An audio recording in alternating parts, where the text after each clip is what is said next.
Bom dia a todos, também mais uma vez, e agradecer o convite que foi feito pela União das Mutualidades Portuguesas, na pessoa do seu presidente, cumprimentá-los a todos. Para nós, para mim em particular, mas para nós no IES é um prazer estar aqui convosco. Para mim em particular, porque a minha história de vida e a minha história profissional está intimamente ligada ao movimento mutualista, por via da minha ligação às IPSS em geral. Eu durante 8 anos e meio, quase 9 anos, trabalhei numa união de organizações sociais, cruzei muitas vezes com o Sr. Presidente da União das Mutualidades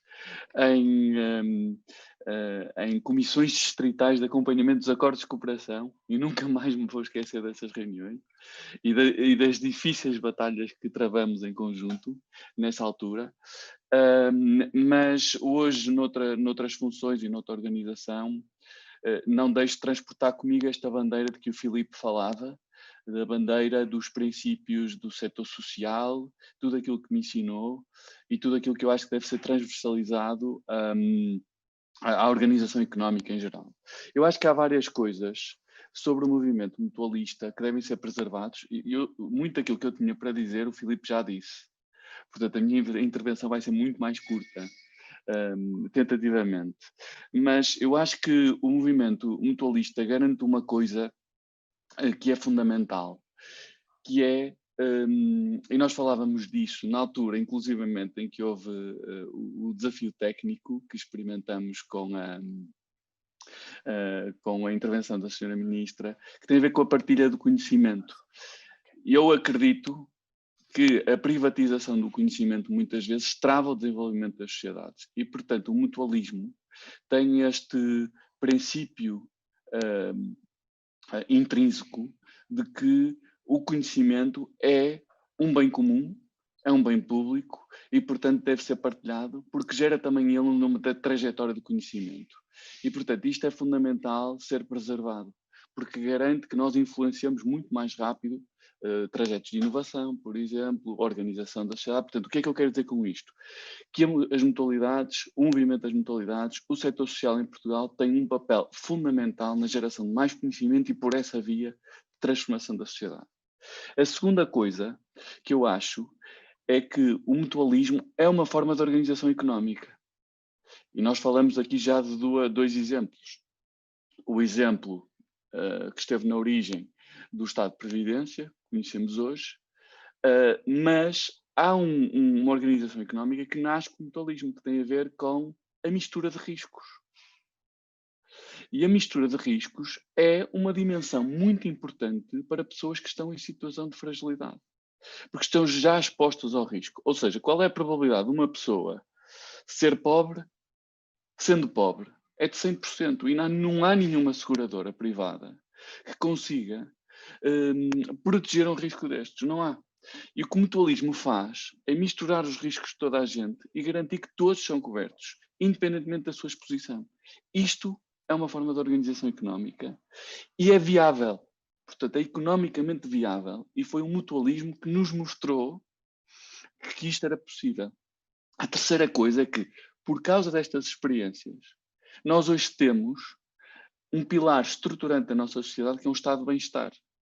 Ou seja, mostrou que é possível, através de uma organização económica capilar, que nasceu da sociedade civil, que estruturou um novo tipo de organização económica, tornar isto uma política pública. Porque tornou isto e transversalizou uma inovação numa política pública, que eu acho, e o Filipe pode-me corrigir se assim o entender, que é um objetivo último também de uma inovação de impacto tem de ser esta de se tornar uma política pública transversal para erradicar problemas ou pelo menos para mitigar uma data de riscos a que todos estamos expostos.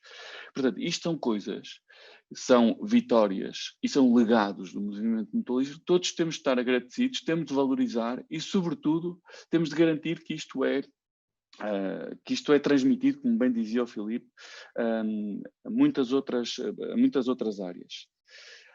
Há uma quinta dimensão que eu acho que é muito importante, que tem a ver com o espírito de resiliência do movimento mutualista. O Filipe já deu o exemplo histórico. Eu acho que há outros.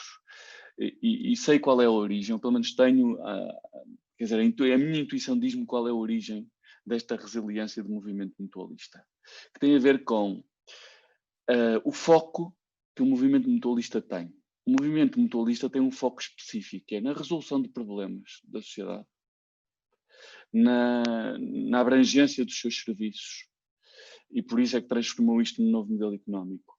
E, portanto, o que acontece é esta resiliência nasce deste foco nos problemas. E, portanto, sempre que o movimento mutualista é chamado a agir sobre um problema, e temos o exemplo da Covid, o movimento mutualista regenera-se como uma estrela do mar e acaba por agir, e muitas vezes concertadamente. E o exemplo também é este evento, não é? Estamos a regenerar uma forma de estarmos em conjunto, mas estamos também a celebrar em conjunto este movimento. Portanto, esta resiliência nasce do foco no problema, e muitas vezes não num produto, num serviço, mas a forma como o próprio movimento mutualista arranja formas inovadoras de resolver problemas que ou já existem há muito tempo e persistem, ou então nascem em contextos de crise como este. Portanto, isto é outra das dimensões, por quais, por exemplo, organizações privadas que quiserem lucrativas, eu não gosto muito de fazer esta segmentação, porque acho que isto nos traz guerras que são pouco frutíferas, mas de qualquer forma, aquilo que eu sinto é há muita aprendizagem dos outros setores por toda aquela experiência do mutualismo. Última coisa, à imagem daquilo que fez o Filipe, que é partilhar convosco alguns desafios. O movimento mutualista, que eu acho que era importante, de alguma forma, olharmos para eles com olhos de ver. A primeira é, eu acho que as organizações do movimento mutualista, em geral, as organizações em geral, vão ser organizações que vão ter de gerir muito bem um talento. E esse talento é um talento que hoje vive de propósito, por exemplo. Eu vou-lhe dar um exemplo, que é, a Deloitte fez um inquérito e percebeu que 73% dos millennials, e a crescer, procura organizações com propósito. E está disposta a abdicar de salário para que isto aconteça. Não muito, mas está disposta a abdicar de salário. Qual é o papel do movimento mutualista para atrair este talento? Que está disponível, não conhece e acha que é um downgrade na sua carreira. Portanto, como é que nós podemos atrair este talento para este setor de vários domínios? Tem de ser transversal, não é só das áreas sociais, educativas ou de saúde, mas, por exemplo, das áreas da gestão. Como é que trazemos esta competência? Terá de ser mudar os modelos de governance das organizações, incentivos, o que é que pode ser? Segunda ideia que tem ligado com isto, que é os salários no setor social são baixos, nós todos sabemos disto. Eu acho que isto tem a ver com fenómenos económicos, não vale a pena estarmos a descrever, mas há formas de os contrariar.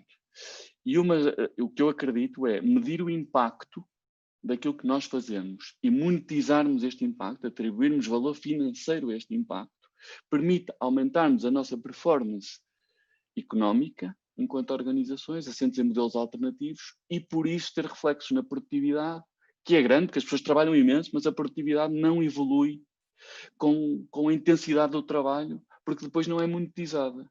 Portanto, como é que nós monetizamos isto para poder também aumentar os salários, atraindo e retendo mais talento? Isto é outro desafio. Portanto, como é que contrariamos isto? Medição de impacto pode ser uma das formas. E o último tem a ver com a cultura, que é como é que nós também transformamos organizações, cultura organizacional, que normalmente, até por via daquilo que o Sr. Presidente dizia há bocado, que é a relação tão umbilical com o Estado português, e muitas vezes uma relação que é de dependência no sentido até financeiro, em alguns setores do mutualismo, como é que nós conseguimos garantir que as organizações não reproduzem estruturas verticais, hierárquicas e muitas vezes até burocráticas, como é o caso do Estado, e por isso perdem a sua natureza e podem comprometer os seus valores. E esse também é um reto e um desafio que é importante olhar. Portanto, eu diria que estes são os 3 grandes desafios que eu vejo, para além daqueles que o Filipe já referiu, e portanto não os vou repetir, mas subscrevo completamente.